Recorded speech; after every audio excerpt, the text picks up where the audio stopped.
소리를 빡 질렀어요. 그래서 목소리가 쉬었어요. 아직도 안 났어요. 그래서 목소리가 좀 걸걸해요.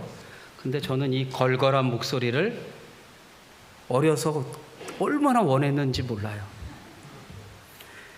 기차 화통을 삶아 먹은 것처럼 변성기도 안 지났고, 그래서 목소리가 너무 낭낭해서 그래도 목사는 할렐루야 이래야 되는데 그 소리가 안 나서 그 목소리에 대한 그런 게 좀 있는데, 지난 월요일 날 소리를 얼마나 질렀더니 목소리가 쉬어서 여지껏 걸걸해요. 할렐루야.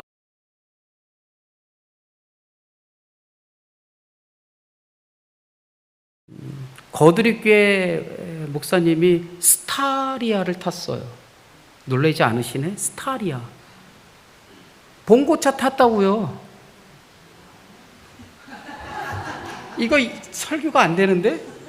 별반 감흥 없으세요? 아니, 지난 월요일, 화요일 1박 2일 목회자 대회가 있었잖아요. 경품으로 자그마치 1억 1천만 원어치 경품이 나왔어요.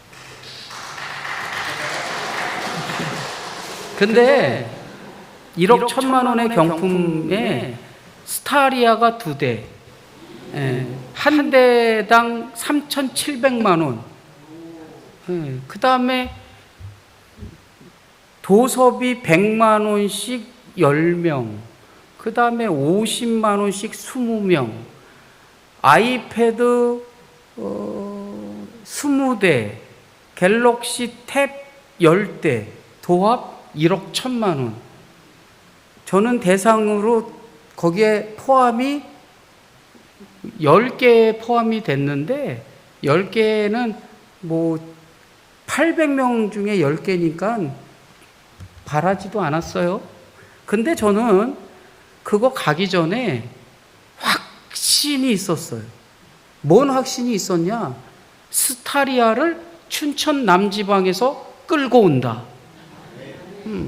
정말이에요. 그래서 제가 작은 교회 목사님들한테 전화도 했어요. 가자 말이야. 경품으로 스타리아를 준다는데 갑시다. 그래서 제 게임에 넘어가서 가신 목사님들이 몇 분 계세요. 근데 안 됐어요. 다 안 됐어. 옆에 앉아있던 홍성도 목사가 갤럭시 탭 한 185만 원쯤 하는데, 대흥교회 홍성도 그러는데 옆에서 이제 벌떡 일어났잖아요. 됐으니까 박수 열심히 쳐줬어요.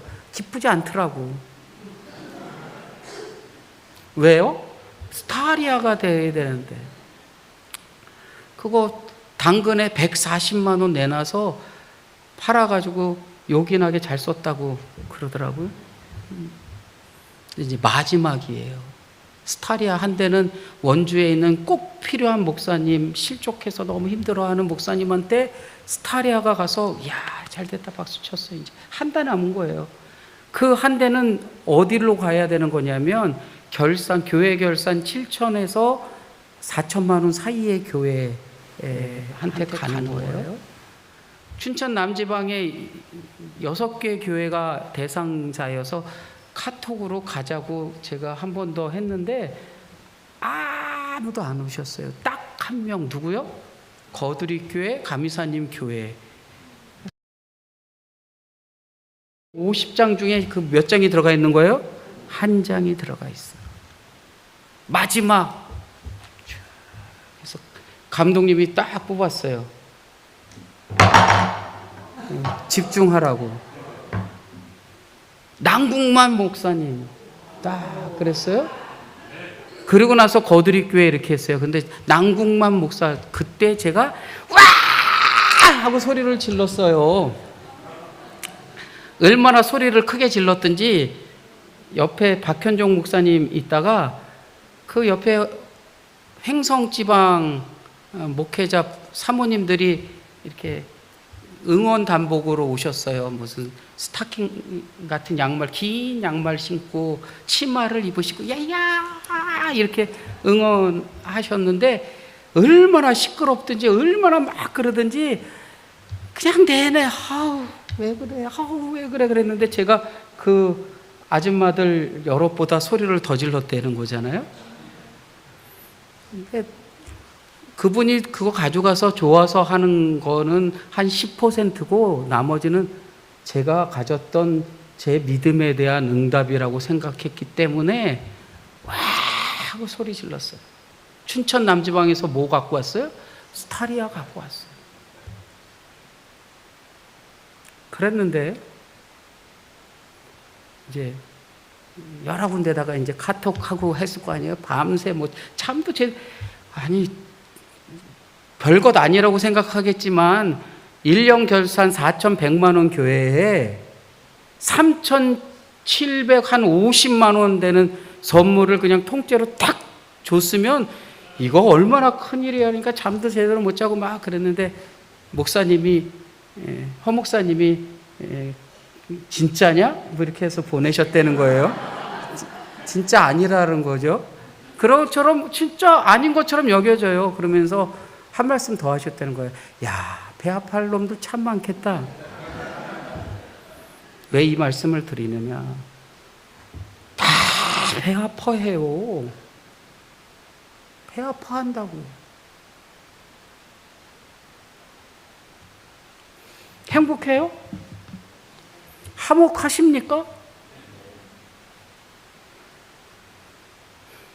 오늘 제목이 숨 한 번 크게 쉬고 화해하라. 숨 한 번 크게 쉬고 화해하라, 사랑하라, 뭐 이런 거를 해서 제가 원래는 점점점점 이렇게 해가지고 조영원 권사한테 보냈는데 아무래도 구체적인 게 들어가야지 되지 않을까 그래가지고 숨 한 번 크게 쉬고 화해하라 라고 제목을 정했어요.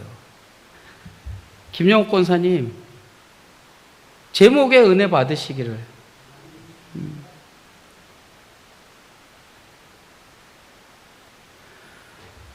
행복하고 화목하다라고 말하지만 누구나 다 가슴속에 불 하나를 들고 살아요. 우리는 이 숨겨진 불길이 어느 순간 불붙어서 소화기로 꺼도 꺼지지 않는 불이 나를 태우고 우리를 태우고 가정을 태우고 교회를 태우고 세상을 태웁니다. 문득 떠오르는 얼굴이 생각만 해도 마음이 불편해지기도 하고요. 아직 풀리지 않은 감정 혹은 말하지 못한 서운함이 아프게 하고 분노가 차오르게 하고 있다는 거예요. 기뻐해야 할 일인데 기뻐하지 않고 뭐 하는 거예요? 아우 싫어. 왜 하필이면 제가? 왜 하필이면 그 교회가? 목사들 사이에서도 그렇다는 거예요. 에이, 그럴 수도 있지. 정말 그럴까요?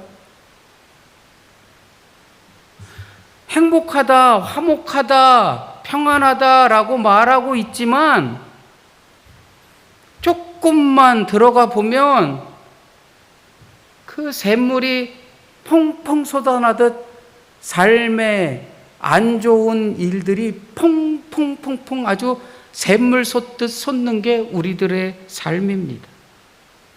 말 한마디, 표정 하나, 무심코 던진 반응이 누구의 마음속에 오르도록 남아있어서 상처가 될 수 있습니다. 우리는 분노가 자라나는 시대에 살고 있습니다. 분노의 시대에 살고 있어요. 불안은 커지고 경쟁은 치열해졌습니다.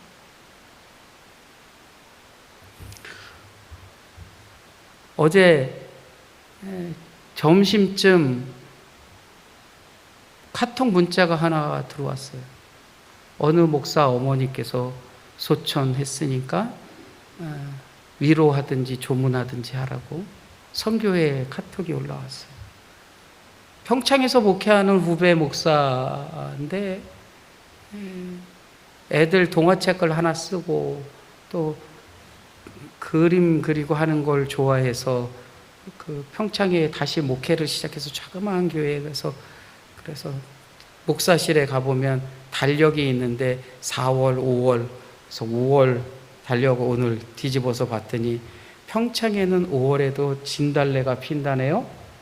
그렇게 해가지고 하나, 그 어머니가 돌아가셨다 그래서 어제 오늘은 예배도 있고 뭐 또 갈 수 있을까 고심하다가 어제 아내랑 같이 밤에 다녀왔는데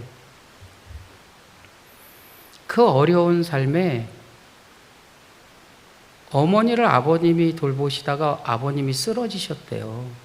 그래가지고 안 되겠다. 그래가지고 어머니를 모시고 그 원주에 있는 요양병원에 모셨는데 돌아가신 거예요. 뭐 동화 작가라고 하면서 하는데 뭐 별반 가진 것 없는 목사예요. 그리고 평창 어디 시골 한적한 곳에 교회를 닫을까 하는 곳에 다시 목회를 그만뒀다가 목회를 하게 되는데 아이들 둘을 유학을 보냈어요. 한 명은 영국으로, 한 명은 미국으로 가려고 한대요. 그래서 물었어요. 야, 힘든데 그거 어떻게 하냐? 그랬더니 이렇게 얘기하더라고요. 힘든 거 너무 힘들대요. 뭐 아내가 일을 다니지만 무슨 어디 연구원으로 일을 다니는데 아마 아내가 버는 거 대부분이 다 자식들한테 갈 거예요. 그런데 힘들다 얘기를 하면서 한마디 더 붙이는데 애들이 힘든 거를 안다 이렇게 얘기를 하더라고요. 애들이 엄마 아빠가 힘들게 자신들을 가르친다는 것을 안돼요. 그거면 됐지라고 얘기했어요. 그거면 됐지. 누군가가 희생해서 누군가가 헌신해서 자녀들이 잘 되게끔 하고 싶고 하는 게 우리네 부모들이라서 그렇게 하지만 요즘은 자녀들조차 뭐라 그래요? 누구네는 이렇게 하는데 왜 당신은 안 해줘? 라고 말하는 시대에 살고 있어요. 분노가 끊임없이 일어납니다.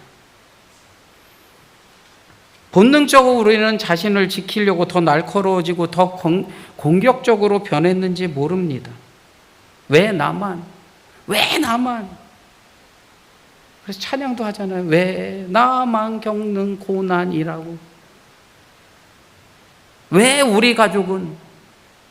저 또한 마찬가지입니다.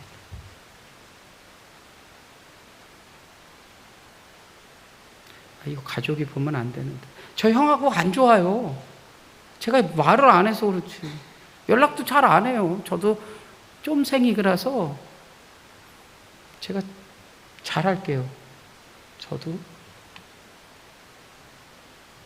왜 나만, 왜 우리 가족은, 왜 우리 아이는 이렇게 뒤처지고 그래? 라고 하는 게 우리들 아닙니까? 원망이 되고 원망은 분노로 자라나고 우리 마음속에 꺼지지 않는 숨겨진 불길이 우리의 원망과 분노로 승화되어 그냥 뭐 계속해서 거침없이 나옵니다. 세상이 공정한가요? 라고 물으면 다 이렇게 얘기합니다. 아니요. 공정에 대한 불신, 분노의 사회에 우리가 살고 있습니다. 모두가 다 평등하지 않다라고 말합니다. 불신이 깊어지니까 사회적 분노는 임계점을 넘어서서 이제 뭐 그냥 아무 이유 없잖아요. 아무 이유 없이 여고생을 죽이기도 하고 아무 이유 없이 무엇인가를 부시기도 하고 아무 이유 없이 그냥 자기의 분노를 그냥 표출하는 세대에 우리가 살고 있습니다. 분노 사회의 정점이 지금 현대의 사회입니다. 그런데 이 차오르는 분노의 세상 속에 그 어느 가정 하나 화목하거나 평안하거나 행복하다고 말하고 있지만 그렇지 않은 세대에 오늘 말씀은 무슨 의미로 우리에게 다가올까? 숨 한번 크게 쉬고 분노가 치밀어 오를 때 잠시 멈추고 아픔이 되살아 오를 때 잠시 멈춰 서서 은혜의 자리로 나아가라고 말씀하시는 내용이 오늘 말씀이라고 저는 여겨요. 오늘 설교 제목은 김학철이라는 연세대 교수가 쓴 초역 예수의 언어라는 4월 11일 날 그 책을 딱 폈어요. 그러면서 설교 복귀하면서 딱 폈을 때 만든 설교가 바로 이건데, 그 김학철이라는 교수는 오늘 본문을 본인의 언어로 이렇게 해석을 해놨어요. 번역을 해놨어요. 여러분, 옛사람들로부터 이런 말을 들었을 겁니다. 살인하지 말라. 살인하는 사람은 재판을 받게 될 것이다. 그러나 나는 여러분에게 말합니다. 뜻을 같이 하는 동지들에게 화를 내는 사람은 누군가가 했을지도 모르는 고발을 당해서 재판을 받게 됩니다. 화라는 불씨가 공동체라는 숲을 태우게 되거든요. 뜻을 같이 나눈 사람에게 바보라고 말하는 사람은 권력의 소나기에 붙들려 가게 될 겁니다. 서로의 사정을 잘 아는 처지에서 다른 이를 경멸하는 태도로 대한다면 결국 서로가 서로를 밀고 하지 않겠습니까? 유대인들은 당시에 살인하지 말라라는 계명, 그 문자 그대로를 지키면 의롭다 생각했던 사람들입니다.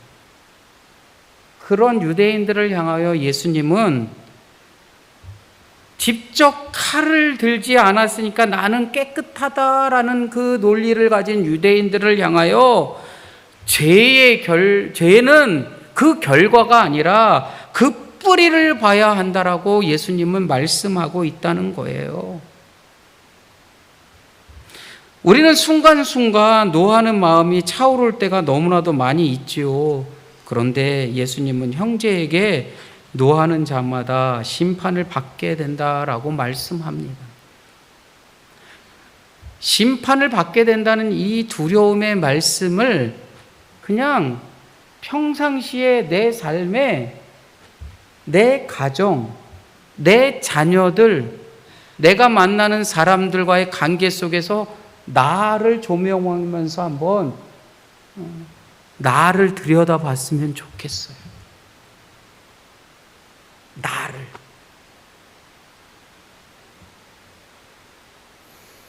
이 김학철이라는 교수는 그 요즘 한참 핫한 상담하는 그 여자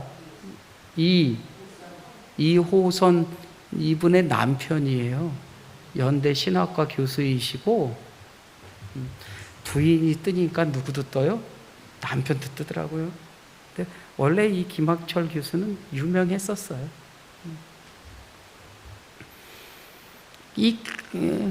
이분이 또 이렇게 번역을 해놨어요. 동지를 향해 멍청이라고 말하는 이들은 지옥불에 끌려가게 됩니다. 그렇지 않겠습니까? 동지를 무시하고 우습게 보는 행동의 결과가 지옥이 아니면 무엇일까요? 삶을 우리는 분노의 삶을 살면 삶을 뭘로 살고 있다는 거예요? 지옥으로 살고 있다는 거예요. 우리가 수없이 천국은 저기서 살지 말고 어디서 살자고요? 여기서 살자라고 수없이 말하고 있지만 여기서 천국을 살지 못하면 여기가 지금 뭐라고요? 지옥이라는.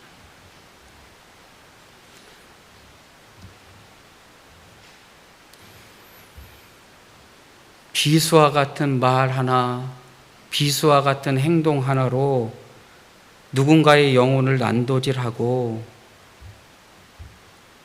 누군가를 죽음의 불길로 태우고 있지는 않는가요? 그래서인지 예수님은 오늘 본문에 이렇게 말씀합니다. 예배보다 먼저 무엇하라고요? 천국을 만들라고요. 그러므로 예물을 제단에 드리다가 거기서 내 형제에게 원망 들을 만한 일이 있는 것이 생각나거든. 예물을 제단 앞에 두고 먼저 가서 형제와 화목하고 그 후에 와서 예물을 드려라. 이 이야기는 뭐냐면요, 우리는 늘 삶을 수직적인 관계만 생각해요. 수직적인 건 뭐냐 하면 하나님과의 관계예요. 수직적인 신앙, 하나님과의 관계. 그래서 하나님과의 관계만 잘 되면 된다라는 생각 같잖아요. 주일날 예배당에 와서 예배만 하면 끝이다라는 생각 같잖아요. 그래서 목사들도 아주 쉽게 얘기하잖아요. 누가 감히 주일을 빼먹고 예배를 안 드려?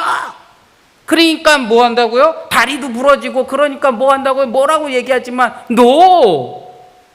수직적인 하나님과의 관계의 신앙이 아니라 예수님은 뭐라고 말하냐면 먼저 뭐 하라는 거예요? 가서 하나님 앞에 예배 드리기 전에 뭔가가 있다면 가서 먼저 뭐 하래요? 그와 더불어 천국을 이루고 난 다음에 와서 예배하라고 얘기하고 있어요.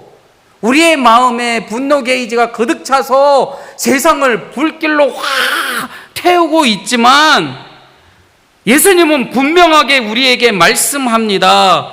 우리의 신앙, 우리의 예배는 수직적인 관계에서 끝나는 게 아니라 수평적인 신앙, 이웃과의 관계를 통해서 증명되어야 한다는 거예요. 그렇기 때문에 내가 함께한 내 가정을 무엇으로? 천국으로. 내가 함께한 우리의 공동체를 뭐로? 천국으로. 내 가정, 내 교회, 내가 만난 이웃들과 어우러져 만드는 세상을 천국으로 해야지만 내가 하나님 앞에 드린 예배도 뭐예요? 그 관계가 회복될 것이라는 거예요. 그런데요, 복음의 정수는 어디에 있냐라고 말한다면 바로 이겁니다. 먼저.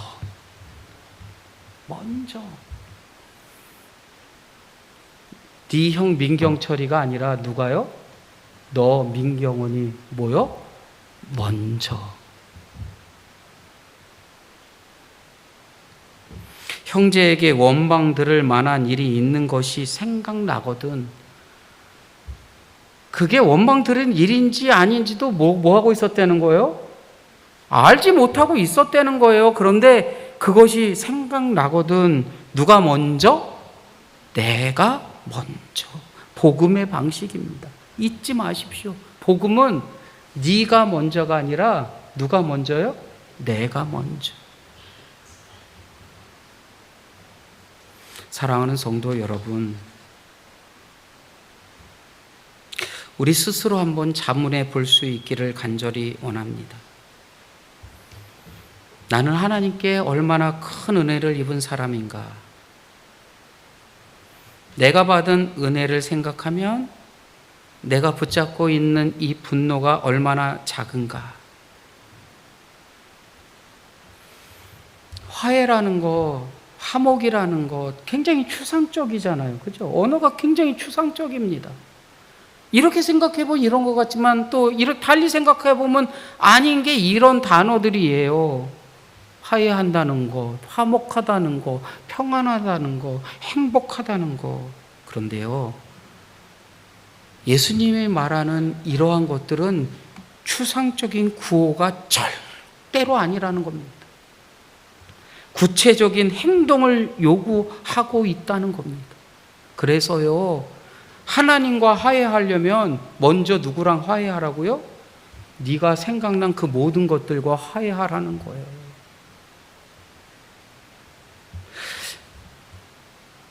여러분들의 예배를 하나님께서 받으신다라고 믿는다면 진짜 예배는 예배당 안에서 끝나지 않습니다.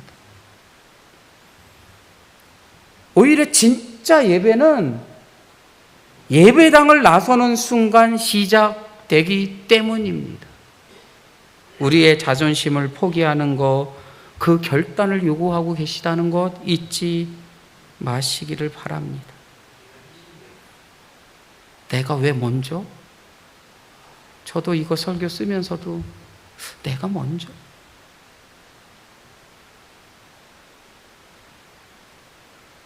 그러면서 들었던 마음이 솔직하게 고백할게요. 술 취하고서 전화는 하지 말지.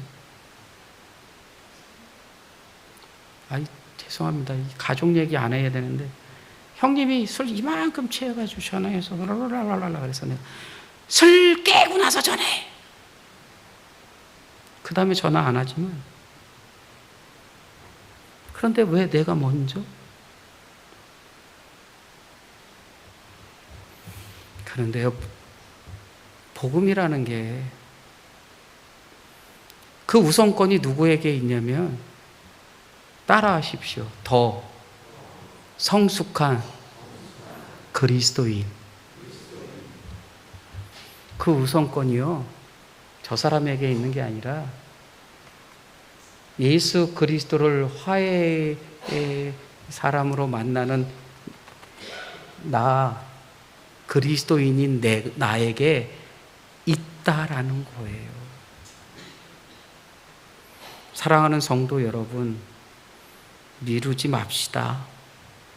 분노의 갈등의 시간이 갈수록 쌓이고 쌓이면 그것은 독이 되고요, 그것이 쌓이면 해가 되어 나를 덮칠 뿐입니다.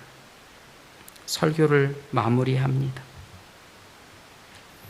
진정한 예배는 성전문을 나설 때 시작됩니다. 예물을 드리는 행위로 끝나는 것이 아니라 상처를 준 이에게 또는 화목하기 원하는 그에게, 행복을 나누고 싶은 그에게 먼저 다가가고 전화 걸고 소원했던 가족의 손을 잡고 미워했던 동료에게 따뜻한 말 한마디를 건네는 것이 진정한 예배임을 잊지 마시기를 바랍니다. 행복한 가정, 화목한 가정, 사랑의 가정을 원하십니까? 신선한 사랑이 여러분들의 가정에, 성암교회에, 우리들의 공동체에 이루어진다라고 한다면 숨 한번 크게 쉬고 화해할 수 있기를 간절히 원합니다. 그것이 여러분들의 영혼을 살리는 길이고 하나님이 기쁘시게 받으시는 향기로운 제물이 될 것이며, 그곳이 이루어진 그곳이 바로 천국임을, 그것이 바로 하나님과의 진정한 화해가 이루어지는 그러한 터전임을 믿고 이 한 주간 우리들 서로 간에 막혔던 담을 허물고 평화의 도구로 쓰임 받는 저와 우리 성도들, 우리 모두가 되기를 주님의 이름으로 축원합니다.